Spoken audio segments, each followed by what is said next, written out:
প্রচুর গরম মামা, থামা যায় না। তৃষ্ণা মিটিয়ে অঝরে বৃষ্টি আসুক আর ধরনী একটু স্বস্তি পাক। 10-20 মিনিটে বৃষ্টি হইলেই পানি করে উঠতে যায়। সিটি কর্পোরেশন আমরা দরখাস্ত পর্যন্ত করছি, এখনো আমরা শুরু হওয়া পাই নাই।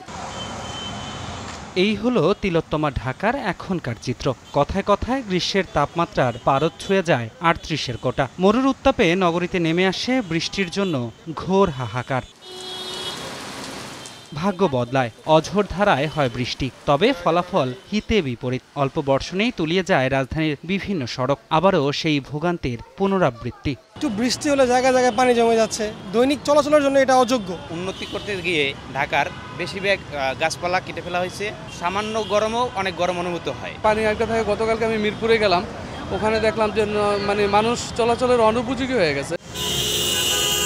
এমন সংকটকে প্রতিনিয়তই যেন সঙ্গ দিচ্ছে শব্দ দূষণ, বায়ু দূষণ, যানজটের মতো নাছোড়বান্দা শব্দগুলো। নিত্যদিনের এমন সমস্যায় কংক্রিটের আবর্জনায় ঠাসা রাজধানীতে যারা বসবাস করেন তারা অনেকটাই বাধ্য হয়ে, কেউ জীবিকার তাগিদে, কেউ আবার সুন্দর ভবিষ্যতের আশায়।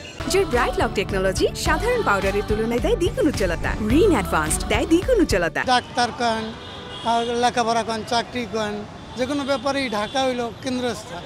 বাবু বলে তো এই সুবিধাটা নাই। ঢাকায় চাকরি, ব্যবসা, ওয়াইফ চাকরি করে, আমি ব্যবসা করি। এই চাকরি ব্যবসার খাতিরে এখানে 10 দিন মানে ইনকামের কোনো সোর্স থাকে আর 20 দিনে বসে থাকার লাগে। আর ঢাকায় আসলে 30 দিনের মধ্যে নিম্ন 25 দিন ইনকাম করতে পারি। আয়তনের তুলনায় ঢাকা এখন পৃথিবীর সবচেয়ে জনঘন শহর। রাজধানী ঢাকায় এই সবুজ এখন আর খুঁজে পাওয়া যায় না।